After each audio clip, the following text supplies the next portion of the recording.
now suddenly people are looking at other streams of income. A lot of people have lost jobs. A lot of people are having pay cuts. So what can be done? So for that, I have a TEDx talk in which I spoke about a TEDx talk, how I started it. It's a long journey. So I've been through multiple careers, and my networking started in college. So in college, if you remember, I am from Mumbai. So three things is, first you need to cultivate your relationships. I'm not saying connections, I'm saying relationships. You have to cultivate them, because if you don't cultivate them, you're only, when you need someone and you call them up, people are maybe not going to take your call. You need to at least call that person his birthday, wish him, hey, what's going on with you. That's one cultivation of relationship.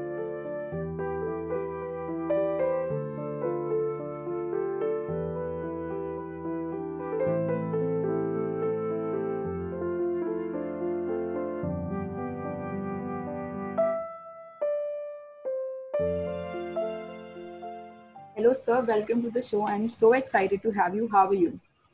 I'm all doing good. So, how's the lockdown been going for you? Lockdown has been challenging. I'm a person who's to go out and meet, average 5 to 7 new people every day. So all I'm doing now is seeing them online. But Right. it's taught us a lot of skills. The thing is that many of us are used to one kind of a job, one kind of work. We never explored our other sides. And I always believe there should be, one or two multiple streams of income. So if you're only stuck with one thing, it could be a hobby giving you something. And now suddenly people are looking at other streams of income. A lot of people have lost jobs. A lot of people are, having pay cuts.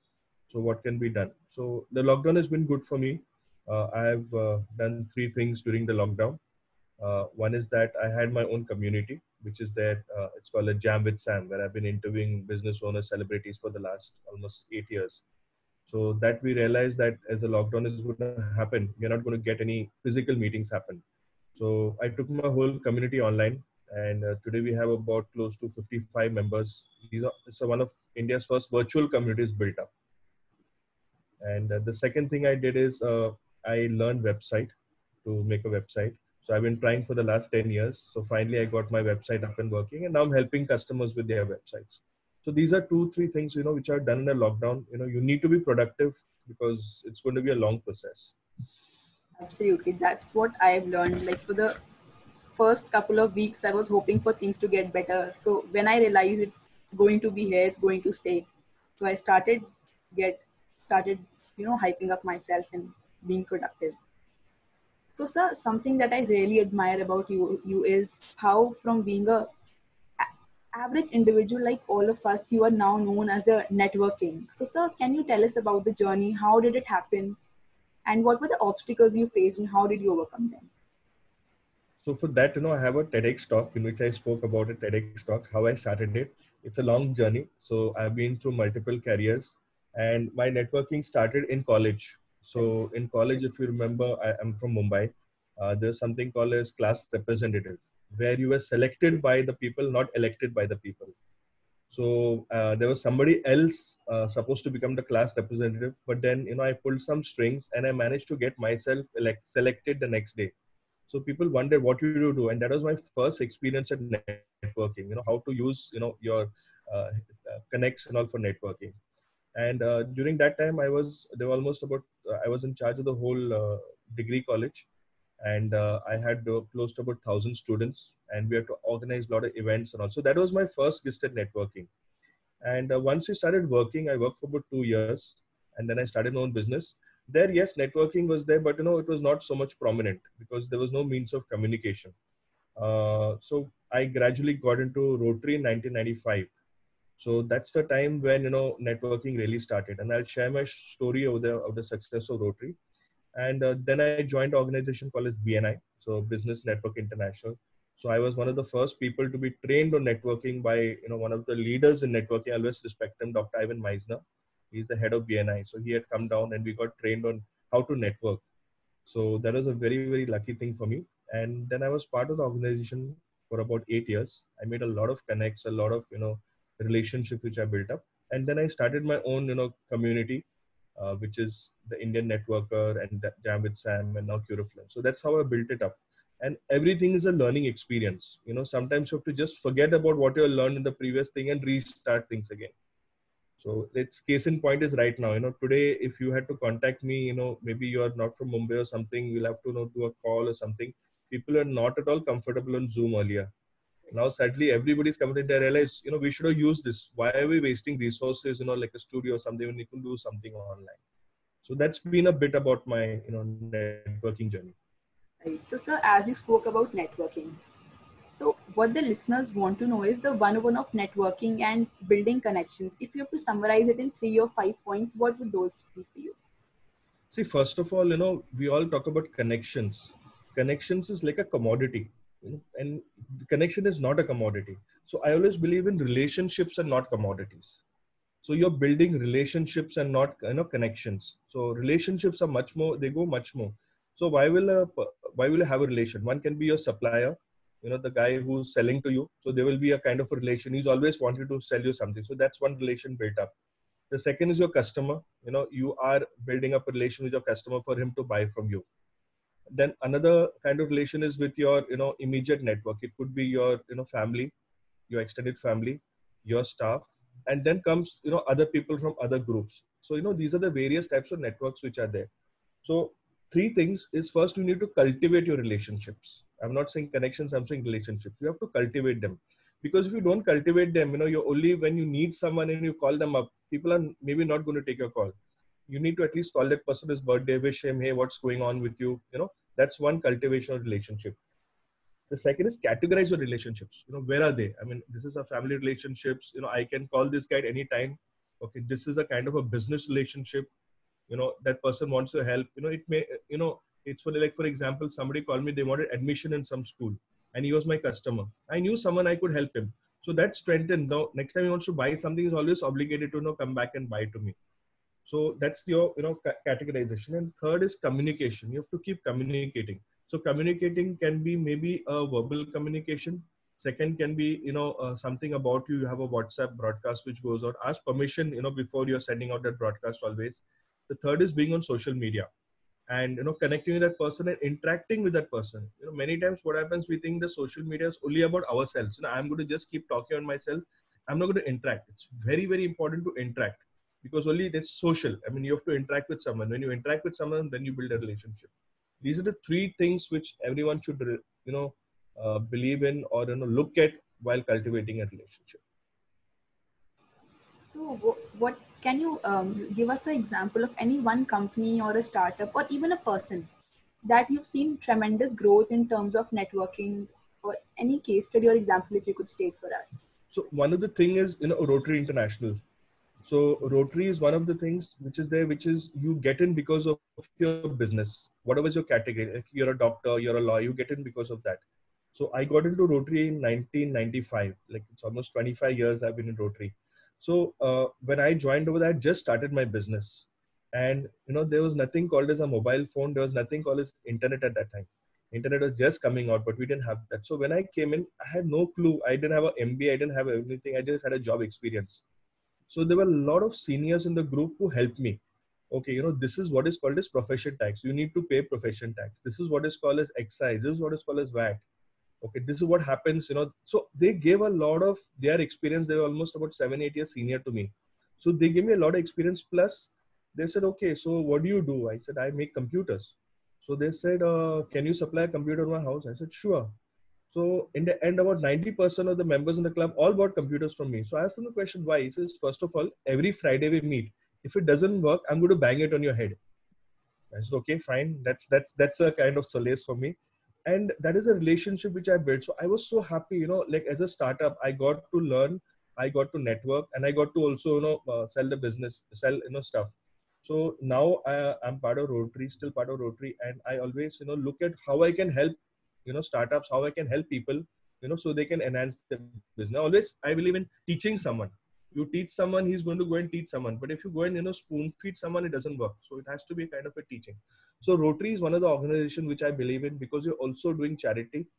You're also doing, some social good, and you're also connecting with people who are, and it's a kind of a interview which they take you in. If they feel you're right, you're doing something good, it's not only for business, it's what you can also do. Business is a byproduct. So that is one of the greatest things which I believe, and Rotary has been one of those things which I would always encourage someone, whether it's a student. My son recently joined Rotaract, Okay. so with a student or whether it's a adult, you should be a part of Rotary or any other. But I believe in Rotary has got a very good scope. So, sir, like you talk about the social ventures and the multiple companies or startups that you've been involved with.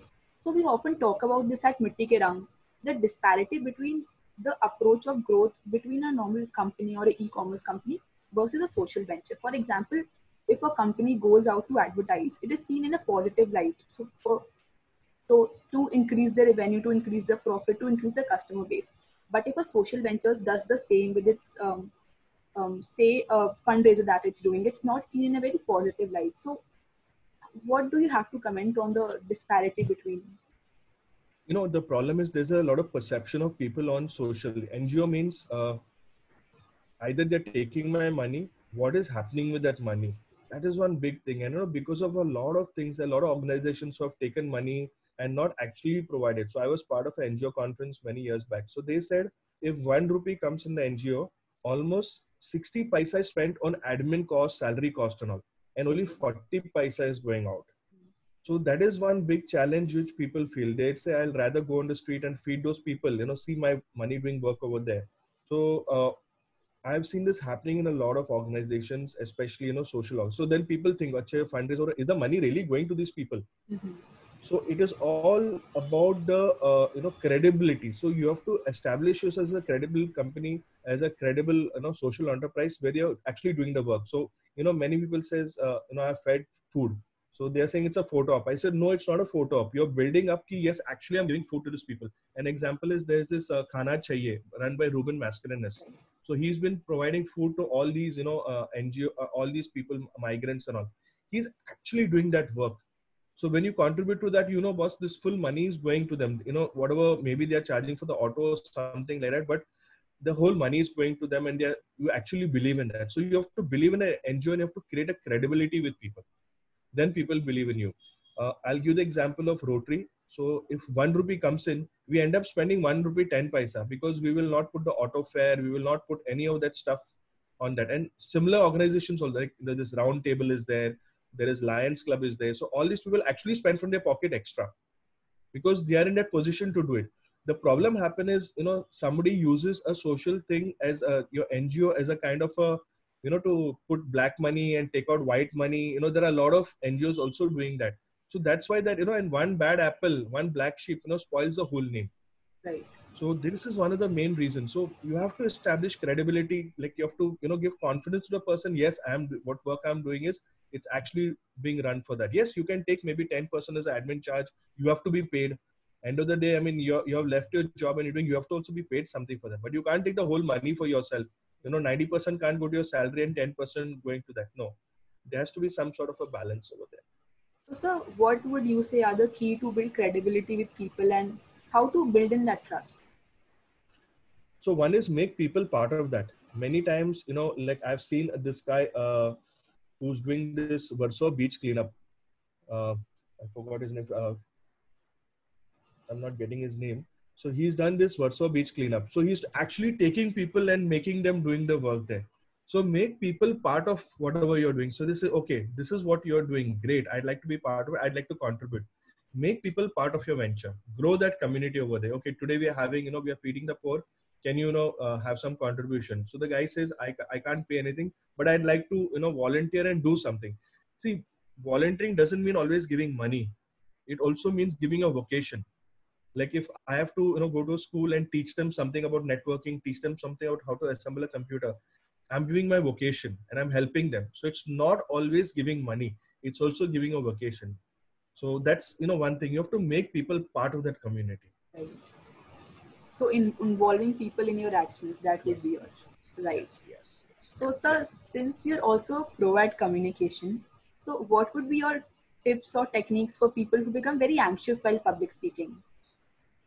Okay, the first thing is you need something to break the ice. Okay, if you Right. can break the ice with people, people feel a bit more connected to you. Mm-hmm. So it's, for example, is okay, everyone, when I used to do my social media talks, okay, everyone who's got a Facebook account, who doesn't have a Facebook account put up their hand. So you'll find some 3 people putting up the hand. So this time recently I gave a talk at a management college. I said, people who are on TikTok put up their hand. So nobody was putting up their hand over there because, TikTok was seen as a kind of, something for a BOC city. It's not seen as a A city kind of thing. Right. Then they said, Pooja, put up your hand. And she put up the hand. So I said, how many followers? She said, I've got like 50,000 followers. I said, that's great. That's something which you're doing. So you should be proud of it. I mean, you have got followers on the platform. It doesn't matter the platform. So the thing is, make people comfortable. Second is, you have the icebreaker over there is in terms, okay, everybody get up. Okay, so everybody will grin. Why is this guy making us get up? Okay. Make the other person turn around. Okay, give him a good back massage. Okay, next person, now you get a good back massage. Don't beat up that person. So add a bit of humor in that. So people instantly, they feel, okay, when you wake up and get down, that kind of, you get a bit of energy. So get that. Second is, you'll see a couple of 3 or 4 people who always keep nodding their head, in the group. So identify that head nodder over there. So make eye contact with him. So automatically you see it start feeling a bit more comfortable. At least, one person is nodding his head. He likes you over there. Identify people. The moment people go back on their mobile and start working, you realize that you're lost that track. So try and do something where you can, get them back on track over there. So the moment everybody gets onto the mobile, that means, your time is up and you need to, wrap up quite fast. So it's okay. Since people are on their mobile right now, looks like my talk isn't very interesting. Then automatically people, like, oh, no, this guy's feeling bad or something, so the people wake up. So be prepared with some script at least, have a bit of script over there. What you're going to talk, you can have your notes over there. Like today I've written a bit of notes. I'm not referring to my notes, but because I wrote the notes, written down notes, it has gone into my head. Right. So I'm able to realize that, yes, I'm able to communicate properly. Others, you just ramble. So I'll give you an example I had a TEDx talk. So 4 of my scripts were torn and thrown. She says, no, that's no way. That's not going to be used over there. Like I said, yeah, but this is how I talk. I said, I need a PPT. She says, no PPT. I said, without PPT, I will ramble. I said, I'm old school. So I actually made a PPT, just slides. So that keeps me on track. So this slide is, yes, I need to talk about this. I didn't have anything written over there. I just had that slides. And that slides added a bit of humor. Humor is very important. It should not be below the belt, like most comedians, attack some, like, who are the CAs here? Who are this guy? No. Just be, hilarious. So when I was coming here, narrate some, humorous incident. Second is always talk about stories. A lot of people will give facts over there on PowerPoint with a lot of facts, so much percent. People don't remember anything of that side. Tell them a great story, what happened. Like my story, which I narrate is, do you know about the Jogeshwari flyover? Everybody says, yes, I know about the Jogeshwari. Do you know who's the citizen who inaugurated the Jogeshwari flyover? I said, he's standing in front of you. I am the guy who went and inaugurated Jogeshwari flyover. Like everybody saying, oh, wow, you are that guy. So, automatically one connection happens. So narrate one story which is there, which connects with the audience.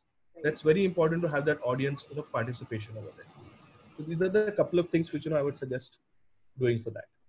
So, sir, for a lot of people and even for me, my fear when I step on the stage is, what if the things I prepared for in the past few weeks all goes down the drain and I just blank out as I see the lights towards me and the audience. So how do you deal with that? Important thing is you have to have something written down. Right. Even of course in school we couldn't copy, but when we used to copy, we used to have a bit of chits over there. Na? Yes, okay. Na, have maybe some 4 or 5 pointers over there as a backup. Okay. Always have a printed backup. And even if you're doing a PPT, take a printout because technology will fail. The PPT may not come, the projector may not come, the laptop, but you have that hard copy with you. At least you can refer it to it. And practice a bit. Practice in front of a mirror before that talk, or practice in front of people. So practice before that and you should be good and just have a couple of points.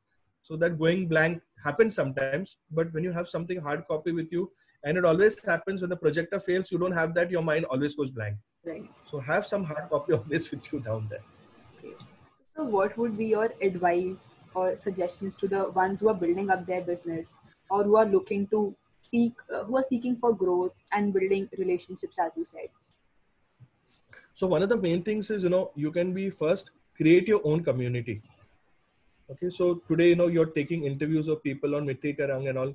You can maybe create a community of all these people. It could be a WhatsApp group. It could be a Facebook group.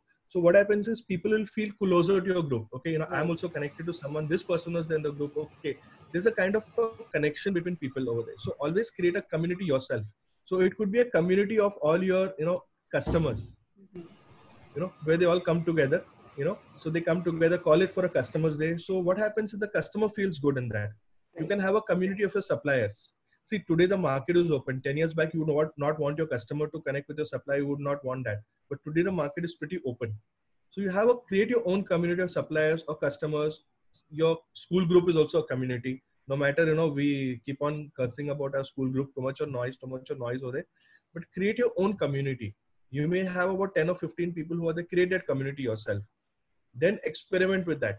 And then look at creating the next community, which could be, people who get attracted. See, it's always that like-minded. You have to have like-minded. You can't have somebody who's introvert part of a community. Right. You have to a person whom you want to be part of the community. Yes, I want, a 23-year-old boy who is studying in his MBA. This is a person I'd like to be part of my community. So build that community yourself. Your target audience can be your community. Okay.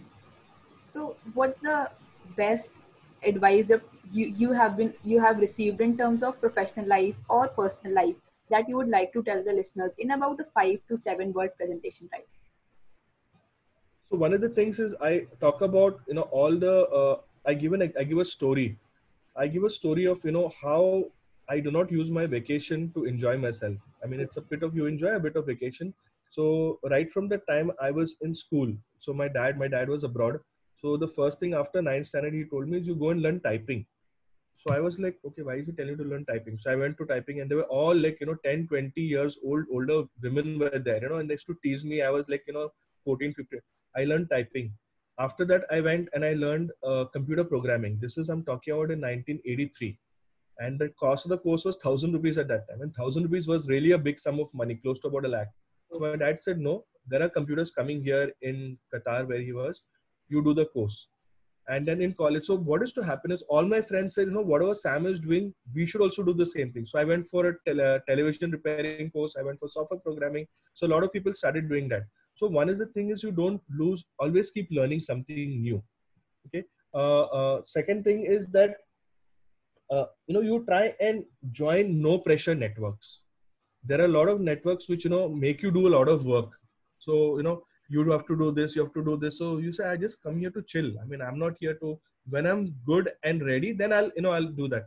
So joining a network or joining a community is very, very important, because there is where you get to learn something else. See, what happens is if you're part of maybe an architects association or you're part of a doctors, you will listen to the same kind of thing over there, and the same Rona Dona will be there. Are client nahi aa rahe, this is the market ka problem hai.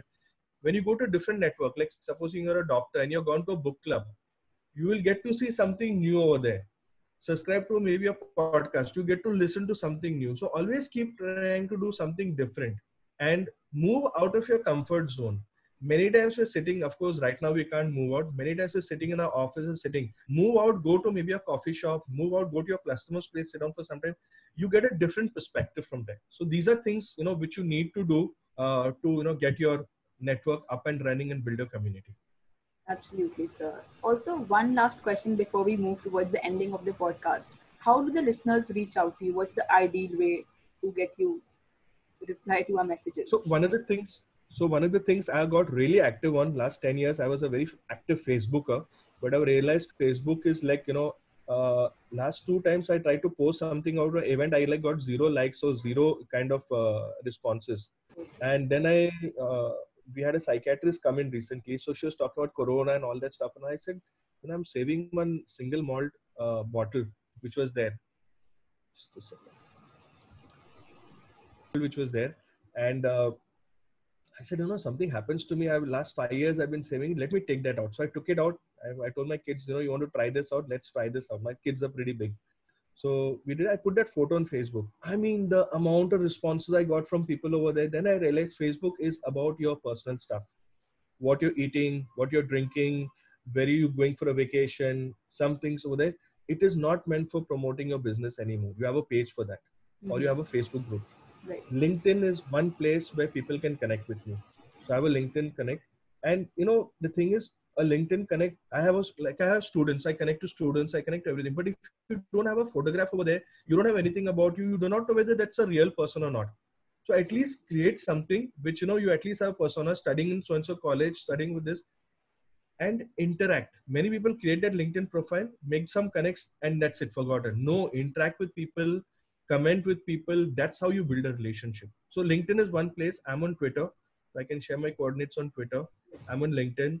Facebook, generally I've got a follow button, so anybody can follow me in Facebook. So I generally connect with people I really know. So these are a couple of things. Instagram, yeah, on and off, I'm there. And I have my own website, sampathkianger.com. So these are a couple of places where you can come. But LinkedIn is a place where you can connect with me. So for the listeners, we link Sir's social media down in the description. Sir, thank you so much. Sir, yeah. Thank you so much for being on the show, and thank you for giving us such valuable information and insights. Thank you so much for having me. It was great. And the questions were very good. Huh? It made me really think. So I really enjoyed the questions. A lot of effort has gone on and very good questions. Thank you so much, sir.